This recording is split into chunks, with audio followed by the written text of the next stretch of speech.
Good morning. Welcome to the First Religious Society Unitarian Universalist in Newburyport, Massachusetts. I'm Serena Conreddy, and I have the privilege of serving as your worship associate this morning. If you're joining us for the first time, welcome. We're glad you're here.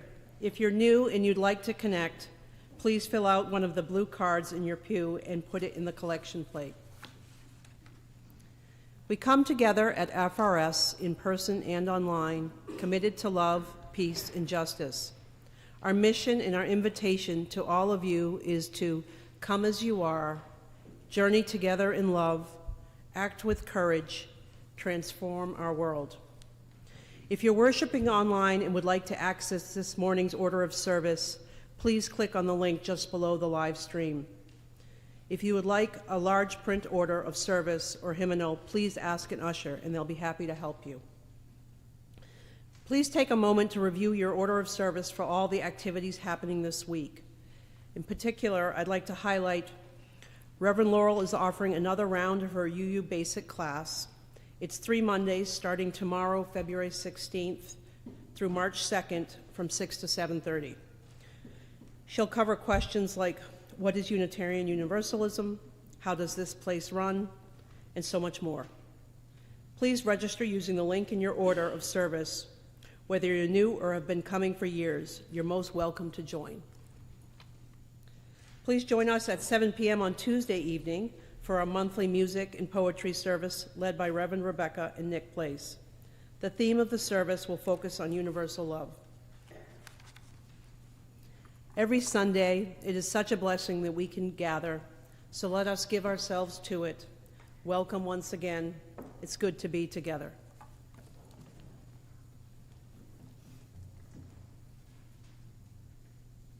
It is indeed good to be together. And yes, Serena and I were mentioning that for a vacation week, it is indeed good to be together. We're never quite sure. This service is, as I say each week, an invitation.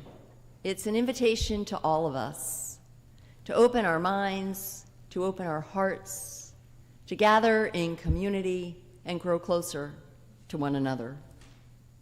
Our call to worship this morning is a Lakota prayer entitled Great Spirit Prayer, translated by Sioux Chief Yellow Lark in 1887.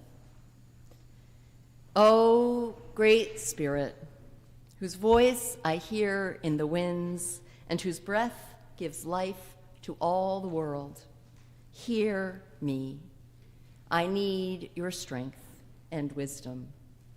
Let me walk in beauty and make my eyes ever hold the purple and red sunset.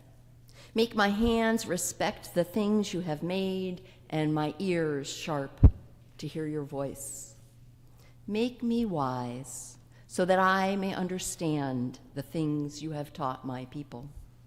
Let me learn the lessons you have hidden in every leaf and every rock.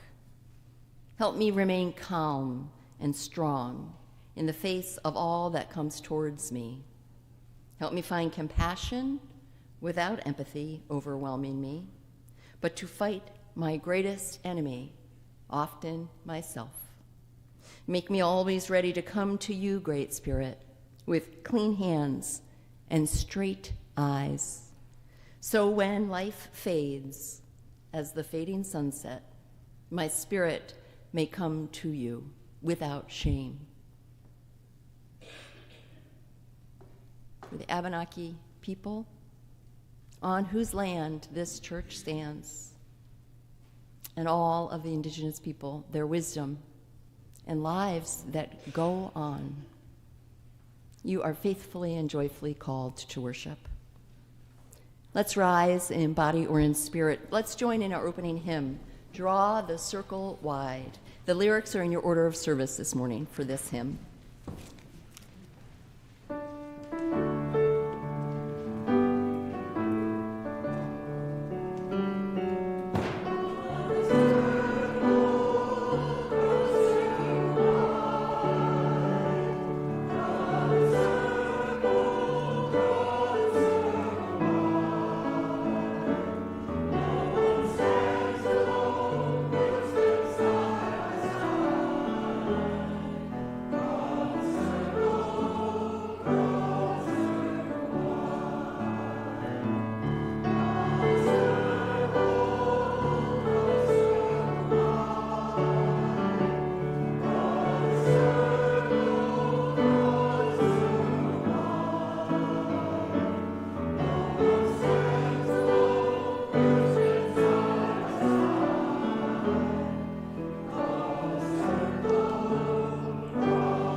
Please be seated.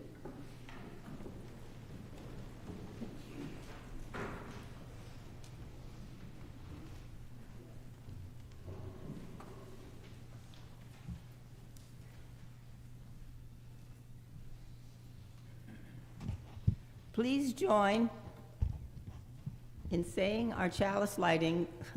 Please join in saying our chalice lighting words as Kathy lights the chalice. The words can be found in your order of service.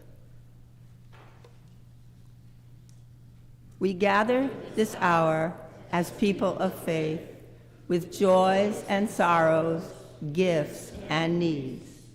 We light this beacon of hope, sign of our quest for truth and meaning, in celebration of the life we share together.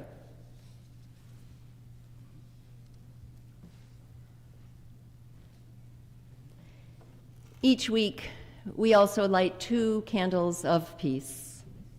As I say, every time we gather, there are untold numbers of candles of peace that we could light. We could fill this sanctuary. So know and believe that you are the light. Your life, your testament, in your actions, your thoughts, your beliefs. You are the peace in this world. These 2 I will lift up for this service and ask that we hold them in our hearts today and through the week ahead. After each location is mentioned, we'll sit together in silence for a few moments. And then I invite us to say peace in 3 languages: peace, salam, shalom. Our first candle this morning is lit for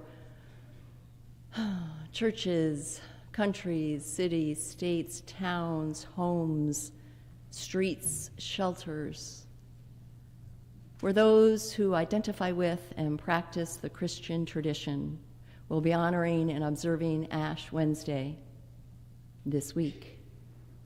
May the true message of the teacher of Jesus, the rabbi, live on. And may the truth that the ashes represent we all begin as stars and we will all return to the earth be held.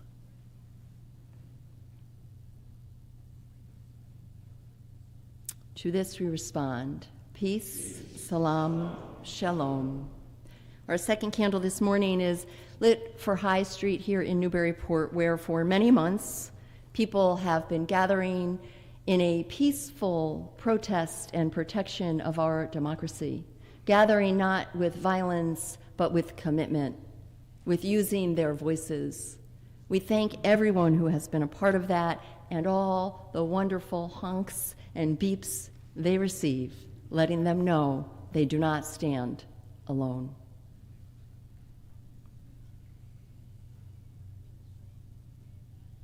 And to this we respond, peace, salam, shalom. Please rise in body or in spirit, and let's join in our affirmation of faith, followed by the doxology. The words can be found in your order of service. Love is the doctrine of this church. The quest of truth is its sacrament, and service is its prayer. To dwell together in peace, to seek knowledge in freedom, to serve humankind in fellowship, to the end that all souls shall grow into harmony with the divine. Thus do we covenant with each other and with God.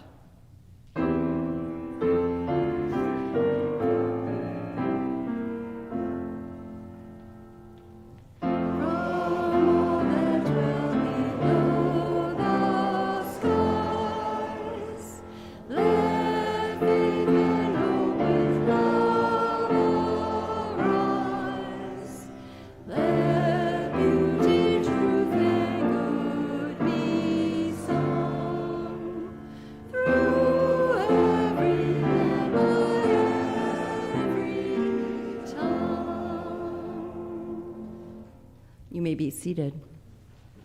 Let's continue, though, to join our voices in singing Our Children to Young Church with hymn number 413, Go now and in peace, as I hear they have a party downstairs.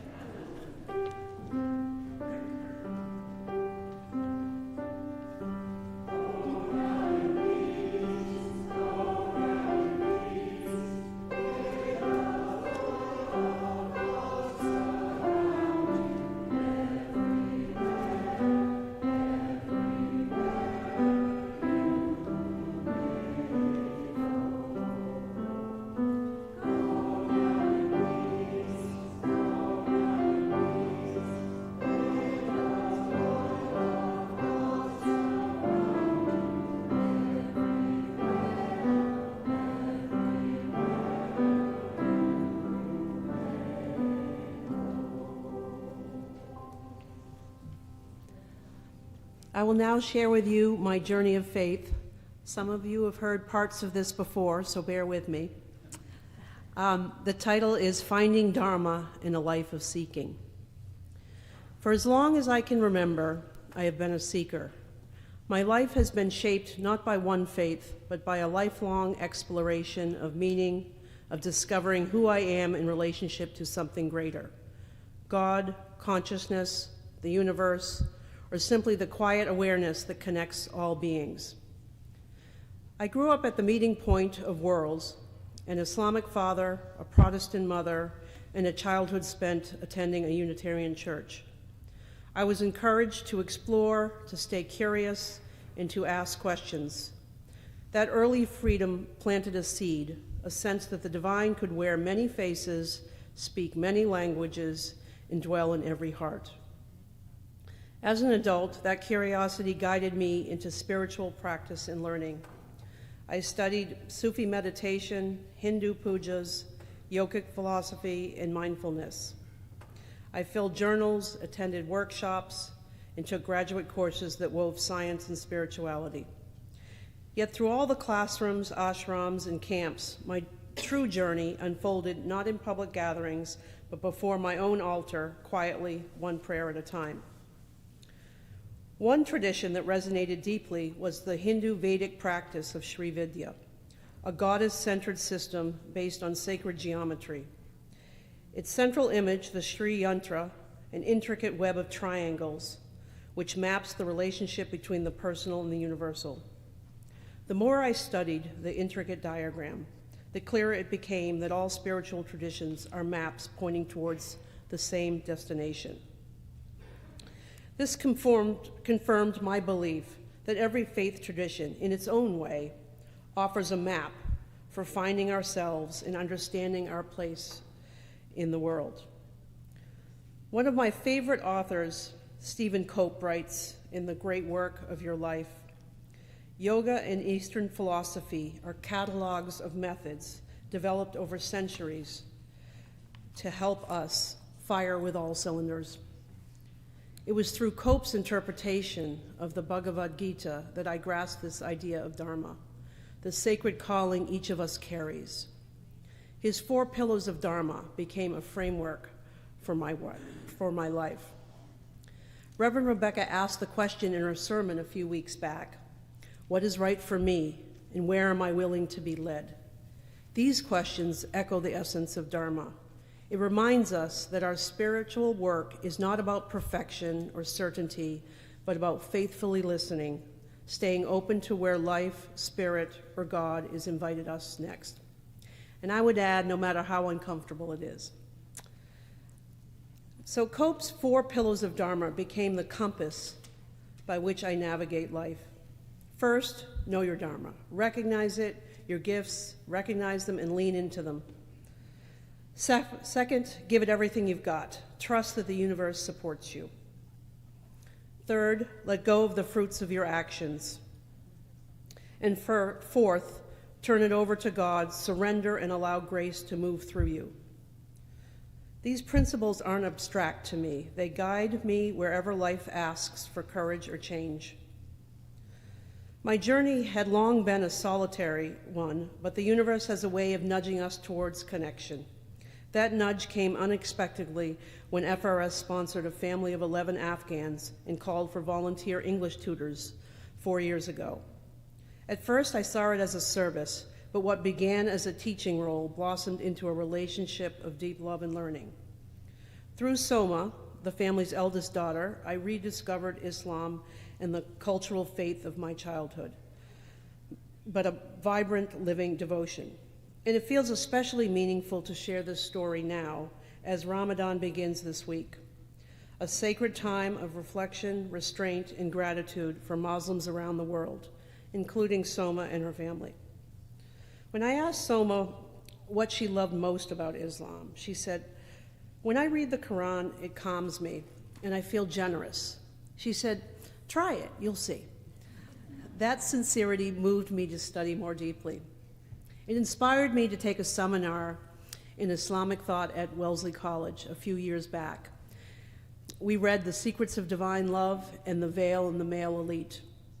From those readings, I came to understand a concept called shukriya, or gratitude, not as a passing feeling, but as a state of being, a spiritual frequency we can choose to tune into. Another key part of my journey of faith has been my artwork and that focus on social justice. Several years ago, at a Harvard graduation, a speaker said, "You now have a seat at the table. Your job is to bring others to it." That line pierced me. It reframed every privilege and opportunity I'd been given. I realized that my purpose was not simply to express myself, but to create space for others to be heard. My video installations ask questions about voice and power. Who defines meaning? Who is left unheard? And who has agency and who doesn't? Growing up a daughter of an Indian immigrant, I learned early that material security came first. I studied engineering because it was safe and practical, but my heart always whispered toward creativity and meaning. It took time and courage to realize that I didn't have to choose. I could do both, engineer and artist, thinker and mystic, mother and seeker. Now I see that privilege is not something to feel guilty about, but something to use with intention. Having agency means having the power, and therefore the obligation to bring others to the table. This is Dharma, to use one's gifts and circumstances in service of the greater whole. Serving the Mirzaei family brought me into deeper relationship with FRS. Reverend Rebecca soon invited me to join the worship associates. I hesitated, people joked, "You're going to church?" But I felt a quiet yes inside. Saying yes was an act of surrender. Now, as a worship associate, board member, and part of the Afghan support team, I see FRS as the embodiment of what I have sought all along, a community of communities. Here, difference isn't an obstacle, it's the fabric itself. Within this embrace, I can be vulnerable and real. I never planned to find a church home, but perhaps that is the lesson. When we follow intuition and trust the unfolding, the path reveals itself. It may not lead us where we expect, but it always leads us home. Reverend Rebecca's question, "What is right for me and where am I willing to be led?" continues to echo for me. It is the essence of my Dharma. Today I stand not just as a seeker, but as part of something larger, a participant in the great web of life, guided by gratitude, committed to Dharma, and rooted in community. My purpose now is simple: to listen, to serve, to bring others to the table, and to let the divine flow through me as love in action. At this moment, my Dharma is specifically to be the voice of the Mirzaei family at FRS and in the larger community. This is how I will bring others to the table, by using my privilege that I have as someone who understands our systems, serves on the board to ensure that the family can sustainably live here. My Dharma, my service, is to find creative ways for them to build equity and stay here permanently. I truly feel that this is my responsibility and our collective responsibility as those who brought them here. As a congregation that helped resettle this family, we hold both a moral and civic duty to find sustainable ways for them to remain within our community, living the eighth principle through action. Our current housing systems are deeply inequitable. Traditional mortgage terms and occupancy laws exclude large or multi-generation families like the Mirzaeis. By exploring alternative models, FRS has the opportunity to challenge those systematic barriers and demonstrate what it truly looks like to live our eighth principle, investing in equity, not just speaking of it. And so the journey continues, still personal, still unfolding, but now intertwined with all of you. Thank you. Time for the offertory. The generosity of our community is an essential ministry that supports the work of the church, both in Newburyport and beyond. Each week, 50% of the Sunday offerings not designated as a pledge goes to a local community partner engaged in important efforts to transform our region. Our community partner for the second half of February is United Teen Equality Center, or UTEC. UTEC's mission is to ignite and nurture the ambition of our most disconnected young people, to trade violence and poverty for social and economic success. They serve Lowell, Lawrence, and Haverhill. The program starts behind the walls of correctional facilities and transitions into an intensive program in the community post-release. 87% of young adults in their workforce development program had no new arraignments. This re-arraignment rate is 1/4 of the state average. Please help fuel the hope for young people in this program.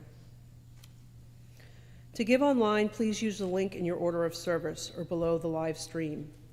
You can also make a contribution by text, and of course, you can always mail a check to the church as well. Thank you. The offering will now be gratefully received.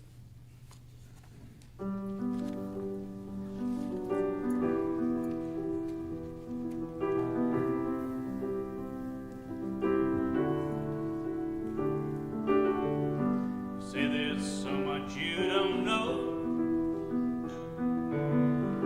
You need to go and find yourself. You say you'd rather be alone, 'cause you think you won't find it tied to someone else. Who said it's true that growing only happens on your own? They don't know me and you. I don't think you have to leave. If the change is what you need, you can change right next to me. When you're high, I'll take the low. You can ebb and I can flow, and we'll take it slow and grow as we go. Grow as we go.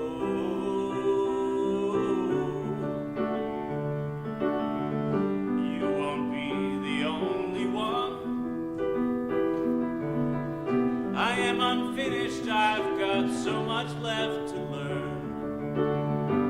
I don't know how this river runs, but I'd like the company through every twist and turn. Who said it's true that growing only happens on your own? They don't know me and you. You don't ever have to leave. If the change is what you need, you can change right next to me. When you're high, I'll take the low. You can ebb and I will flow, and we'll take it slow and grow as we go. Grow as we go. Grow as we go. Grow as we go.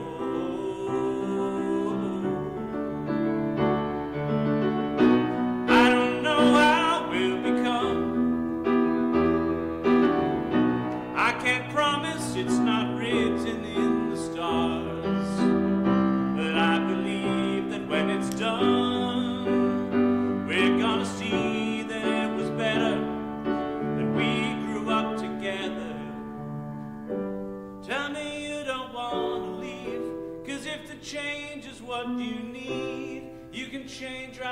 to me.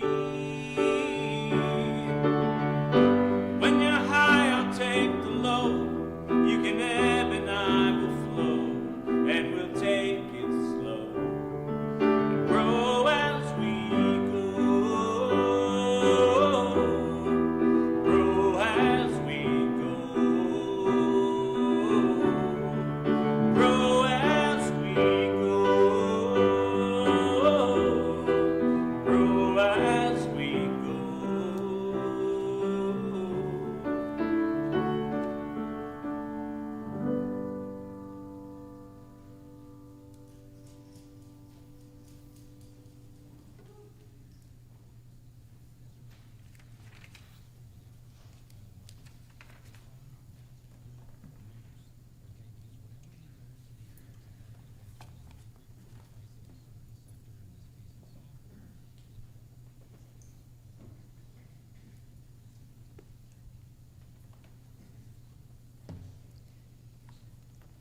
Thank you, Nick.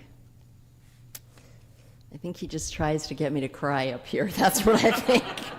We talk about it, and then it happens. Beautiful. This is a time in our service each week where we pause to lift up the joys and the sorrows, the hopes and the dreams, the celebrations and the losses of this beloved faith community. Jean Lanham, our pastoral care associate, will be lighting candles as I share what was written to me in advance of today's service and also in our journal, which is always in the vestibule when you come in each Sunday. Please feel free to write anything you would like us to hold together. Let us gather.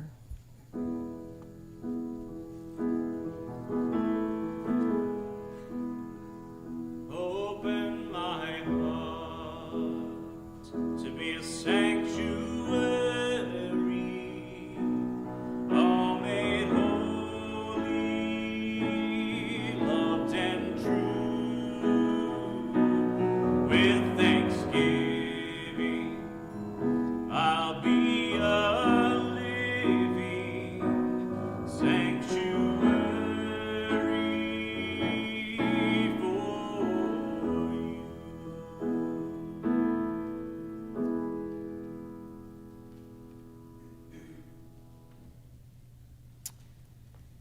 We light a candle of blessed memory for longtime FRS UU member Jennifer Johnson Wellman, who passed away on January 5th.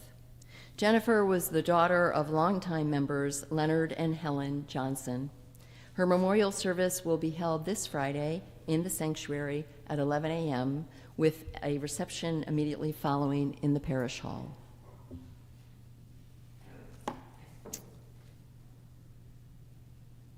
We also light a candle of care and concern for Walter Power, and I'm looking for right now what Ann just sent to me. One moment, dear ones. Okay. Anne writes, please keep Walter in your thoughts and prayers. The last 2.5 months have been a roller coaster of medical issues. We thought he would be coming home from Port Rehab this weekend, but he had another setback a couple of days ago and is now returned to Anna Jake's Hospital. We're hoping that they can find the cause and that he can get back on track to come home. We love you, Walter and Anne.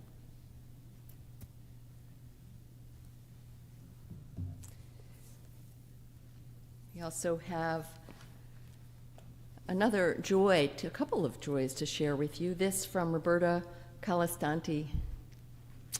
She writes, she's writing to share the joy and the news that their 4-year-old granddaughter, Cameron, who was born with a severe heart defect, has endured 2 heart attacks and 2 open heart surgeries, yet just received the news that her cardiac treatments have significantly improved her heart function. She's doing exceptionally well after these significant challenges indeed. Thank you everyone for your prayers on her behalf, which will continue. Betsy Woodman lights a candle of joy and writes what a joy it was to attend Lance Heidi's lecture at the Print Museum in Haverhill. I always love the faces of all of you when you don't know something's about to be said. Lance is like, what? And this was about Lance's work on a book that he is working on now.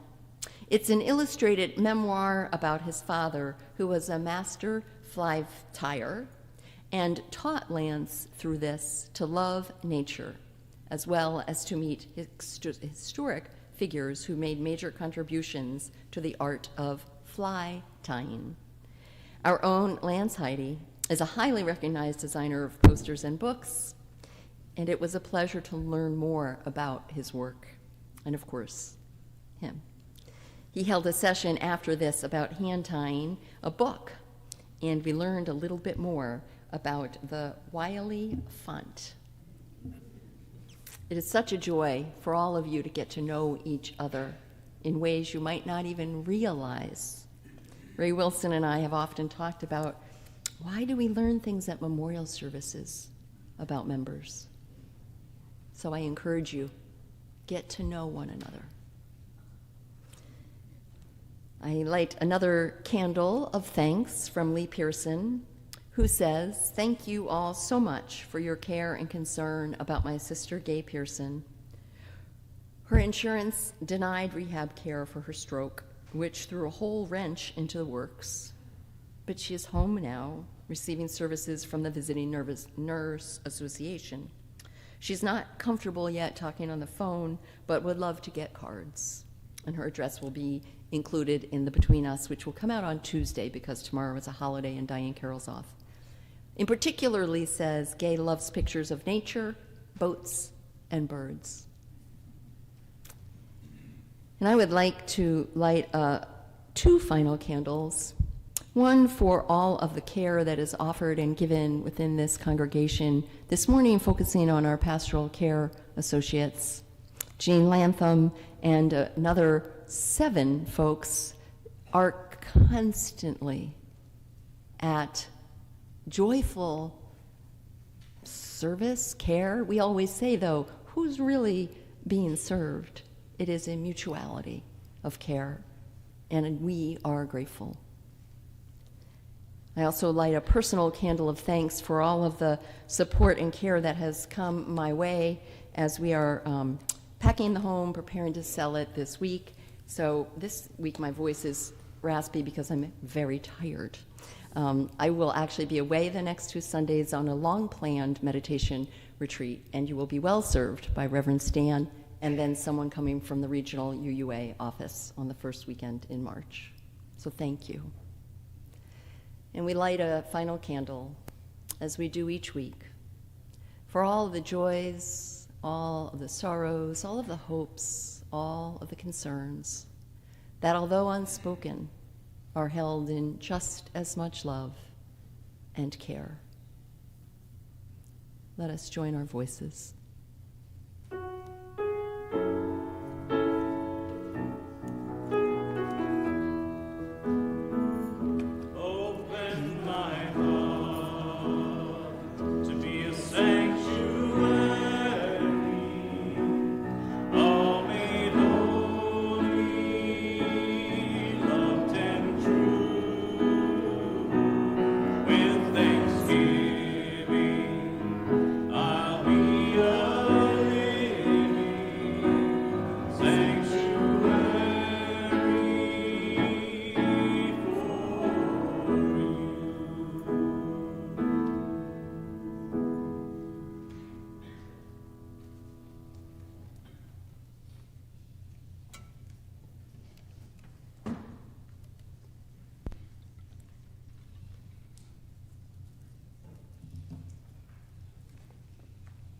Let's join together now in a spirit of meditation, contemplation.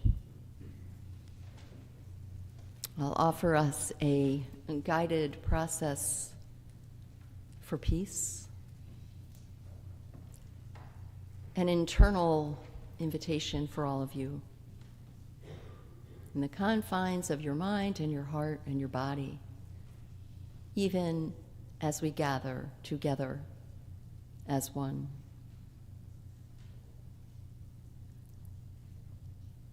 As you are sitting here, as you are online, as you are listening a few days from now, or right this moment,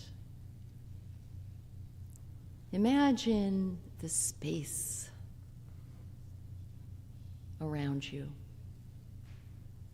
Feel this space. Feel the air.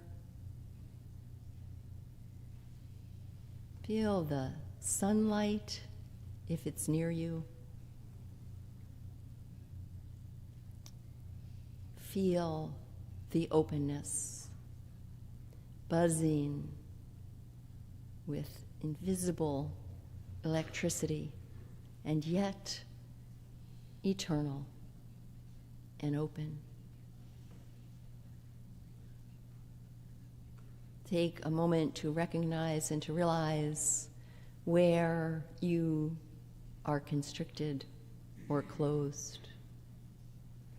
Scan for yourself. Looping thoughts.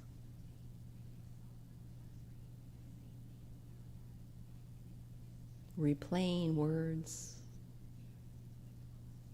Worrying. Allow and invite those things to open, even an iota. Space heals, lessens fear.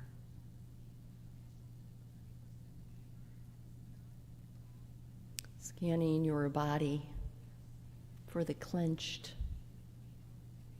the held, the pain, the determined.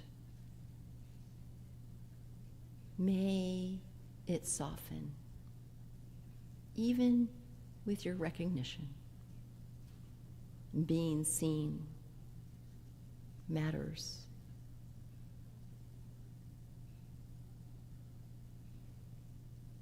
Where in your heart are you holding? May you know it can be held more when there's space, for we are deeply interconnected with the web of life, with all the particles, all the stars.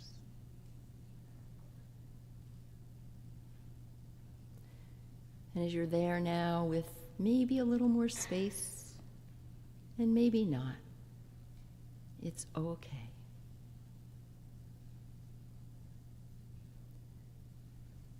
What is a question that's been waiting for you to hear?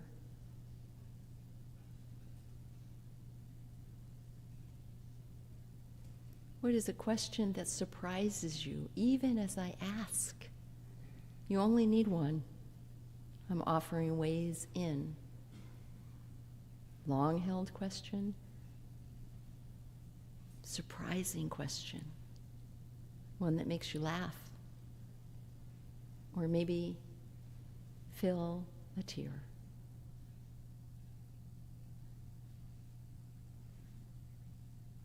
Even if a question hasn't revealed itself yet, can you say, welcome? Welcome. Welcome question.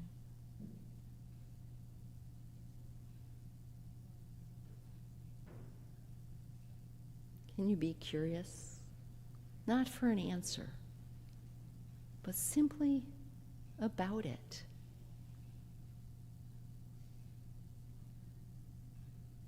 Big, hard, soft, old,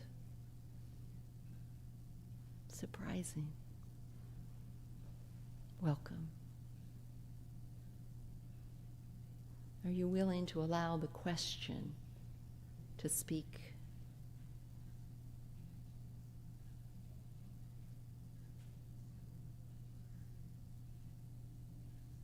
Welcome.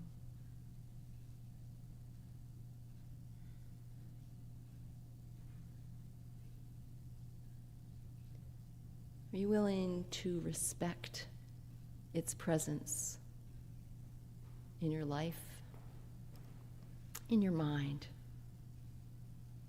your heart? Realizing that it has a purpose. And that its purpose is not necessarily an answer.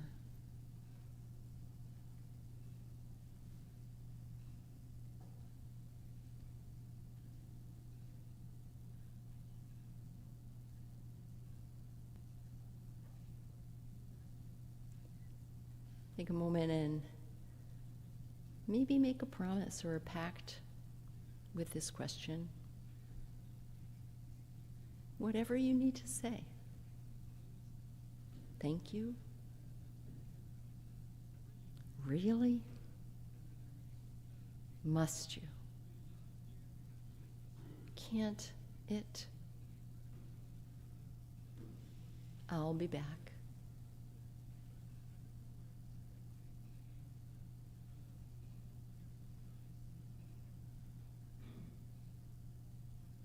And for each and every one of you, and your questions, and your minds, and your hearts, and your bodies, may there be peace. May there be peace. May there be peace.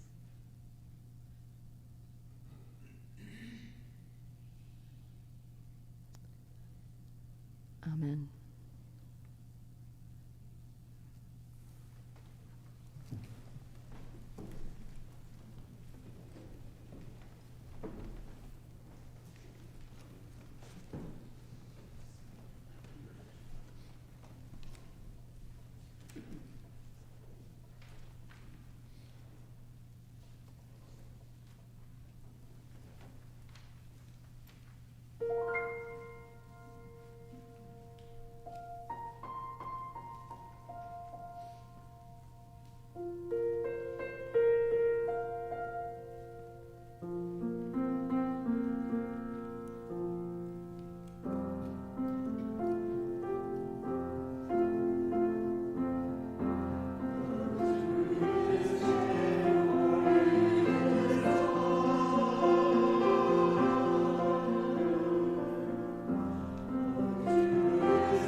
Thank you, choir.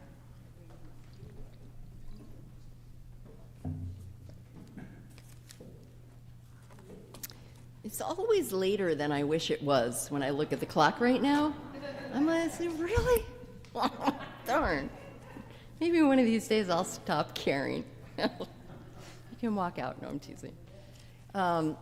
Yes, I need a moment to kind of prioritize. Hold on. Okay,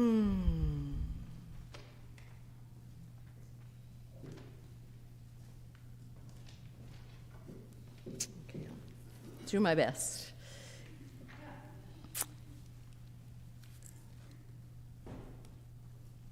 I wonder why we all want answers so desperately.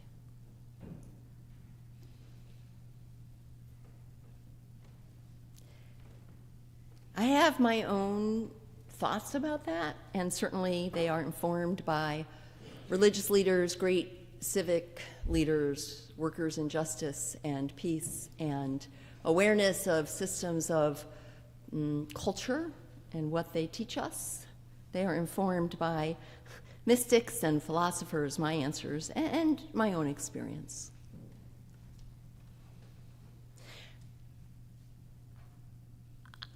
Let me ask you to suspend something for a moment. You know how I talk a lot over the years about and? That things are about both and, not either or? This is one of those.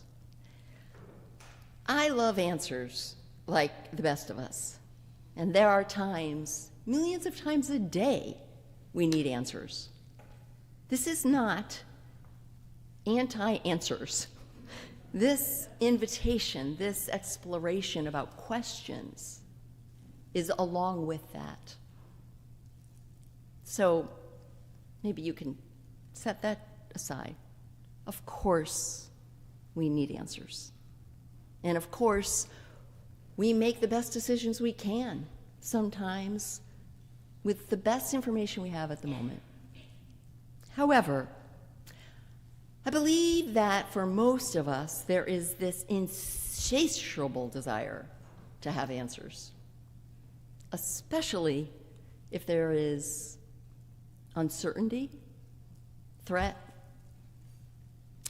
You see, the human condition, actually all of life, but let's talk about humans for this time. The human condition is inherently vulnerable. From the moment of conception, as an infant, through all of our lives, we're vulnerable. We are. We just are. There is so little we can actually control. I had an allergic reaction to mold. I've taken shots for years and whatever. I opened ancestral documents that had stuff in the box that was invisible, but my body knew what was happening. And in the course of that, why am I telling you this? In the course of that, I went, first of all, because I just tell you things that are going on, but also it brought this to me. I went to my allergist, who I've worked with for years, and he said, you need to get a chest x-ray. You want to make sure there's not pneumonia. Actually, he didn't say that. He said, you need a chest x-ray. And the short of the long story is, all of a sudden, there was this concern from a different doctor of a genetic condition that would have ended my life within a year. That was last week. I told 2 leaders, not any details. I just said, in case I seem like there's some things going on. And someone I met with later said to me, yeah, you didn't really seem completely yourself. The human condition is vulnerable. Things happen. I am fine. There is no genetic condition. Everything that's happened is a reaction to what your body does when it gets inflamed. My friends, we are vulnerable. Being alive is vulnerable. I think that's why we want answers. Because it gives us some sense of security. We will be hurt in life. We will. We are. We are falling on ice. We are getting medical exam. I mean, just today, what hurts have you had? Little things, big things, life-changing things. We will love, even if we only love a plant. Hopefully we can love ourselves. Hopefully we can love others. We will be loved, even if it's the love of the universe, which I promise you is there. We will lose things, from earbuds to health to jobs to beliefs, and we will receive unwarranted, unearned gifts. That's called grace in theology. What did I do to deserve this amazing violet blooming in the middle of winter? This friend who sent an email at exactly the moment I needed. I did nothing. We all receive gifts all the time. The challenge with answers that I'm talking about in these situations is talked about and explored in many world religions. In Buddhism, particularly, Shosen, beginner's mind. In fact, if you do a little bit of research in Zen Buddhism, they talk about, many of them, including the Buddha, that, it isn't really enlightenment that matters. It does, but it's about service. It's about giving, returning to we are all free. And it is about allowing ourselves to have a beginner's mind, to not know. In recovery rooms, they call it humility, which is an ability and an openness to be teachable. Ability and an openness to recognize that we may not know. Someone else may. Something they could teach us. My own teacher, one of them, says this to me, and I live by it completely imperfectly all the time, but I return to it. Hold the truth. Let go of the plans. Constantly. It's our truth that we're following. When we think we've got to figure it all out and make all these plans, that's our monkey mind. That's our fear often. Yes, of course, we need to make decisions. But what if we live from truth and meet each moment as it comes? It's vulnerable, but it's also incredibly empowering and freeing. So I've been sitting with questions myself. This gets to the power of questions, and not because they're going to necessarily always lead to answers. Or have you in your own life gotten angry because the answers changed to the same question? Well, now, that's not supposed to happen. Puts you in a predicament. Put me in a predicament. What's that mean? Was the answer wrong before? No. No, it means life continues.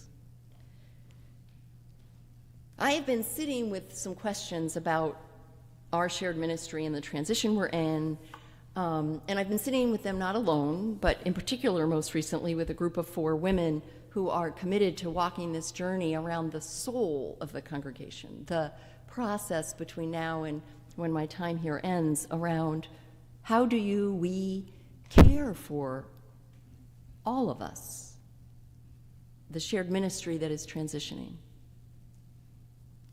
How do we allow all of you to share stories, to work through whatever's happening, whether you've been here today for the first time or you've been here through generations and you know what pew your family bought? We're all part of this place. I said to someone recently, And it really matters, I believe. They said something about you, Reverend Rebecca, you leaving. And I said, our shared ministry is changing. And they said, no, you're leaving. And I said, our commitments to each other, our shared ministry, the installation that was done in March in 2019, where we made promises, we need to end those promises. We need to bless one another and the shared ministry we've had. So I've been asking these questions to myself, like, how do we want to be together? And these beautiful people have been asking those with me. How do we want to be together? How do you want to be together in this time? What are the lessons? What are the gifts? Where's the pain? Where's the pain point? What else does it touch? That's the first question I've been asking. How do we want to be together? And the second question I've been asking is, myself, how have I been changed by this time we've shared together? By us. I'm not the same. And our shared ministry is a big part of that. Not all of it, but a big part. So we are inviting you to ask yourselves those same questions. How do you imagine being together over the next time that I am here? I mean that seriously, for you. What do you need? Who do you need to get to know better? What do you need to say? What do you need to ask? What will allow you to be as whole as possible? Even if you don't like me, you've never met me, it's the life of this congregation. And you're a part of it. So how do you need to be together with everyone here? And I'm actually going to give you a couple minutes to share with each other. I'm kind of abbreviating things, but the other question is not only how have you been well, I'll offer it in a couple of ways. For those who can answer this, or it's meaningful to you, how have you been changed over our shared ministry during the time of it? And if that doesn't, we talk about humming and clunking. I've talked a lot to people about that over the last few weeks. Does something hum or clunk? If that question is like, then ask yourself, how have I changed over the last 7.5 years? What's changed? How have I changed? Go back 7.5 years ago. Go back to August of 2018. So it may be somewhat due to our shared ministry. It may be a lot due to that, or it may be completely different.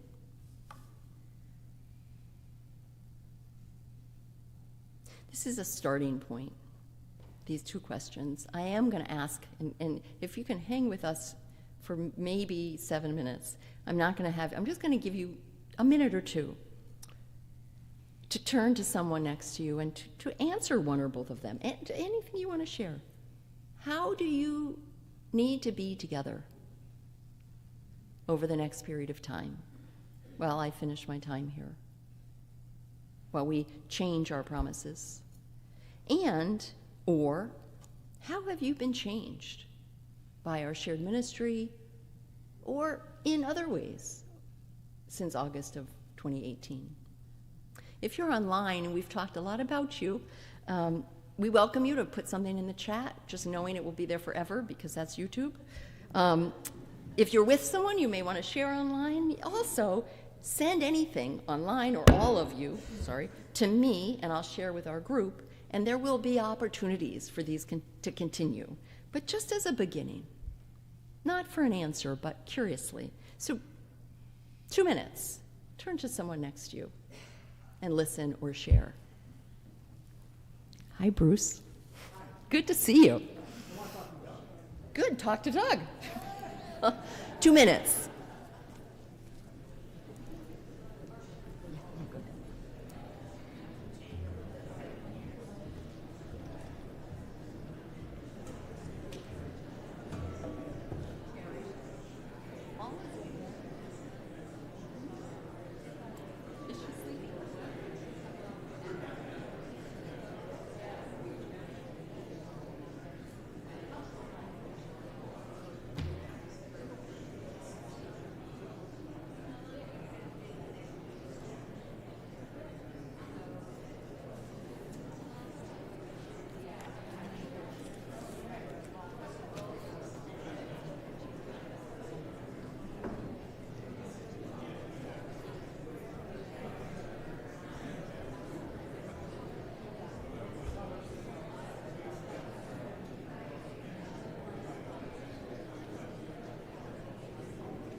Why don't you take one more minute?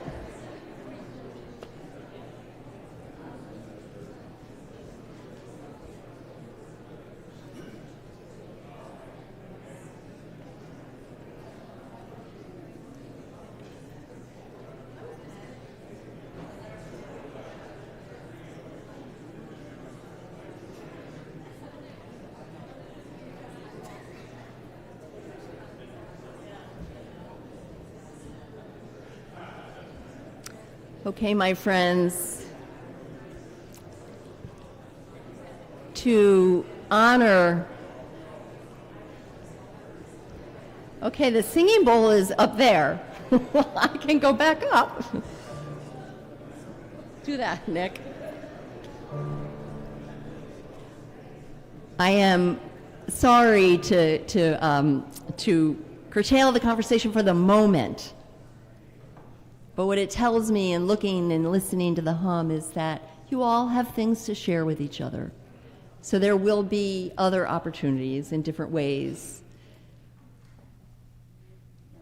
The questions, my friends, hold so many gifts.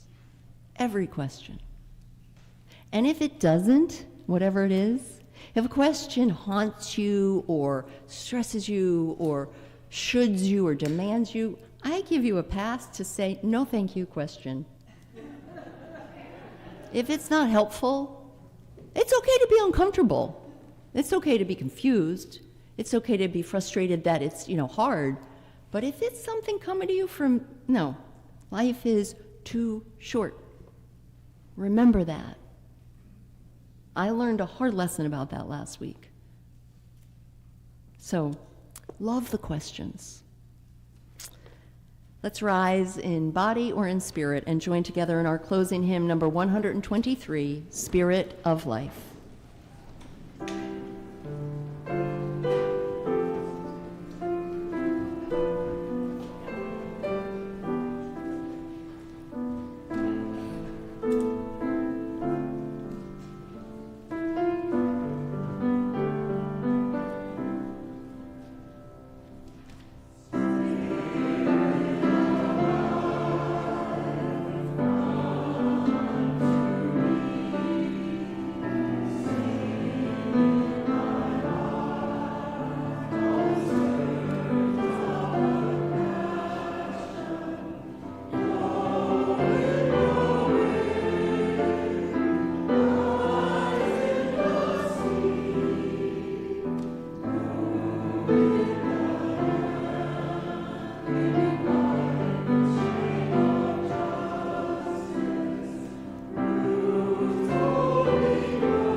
Please remain standing and let's join in our unison benediction as Serena extinguishes the chalice. The words can be found in your order of service. May the love which overcomes all differences, which heals all wounds, which puts to flight all fears, which reconciles all who are separated, be in us and among us now and always. So in a deviation from the norm, I'm going to read the blessing. And always I wish you joy. From Rilke's letter to a young poet who asked questions about life. Rilke wrote, "Be patient toward all that is unresolved in your heart. Try to love the questions themselves like locked rooms and like books that are now written in a very foreign tongue. Do not now seek the answers which cannot be given you, because you would not be able to live them. And the point is to live everything. Live the questions now.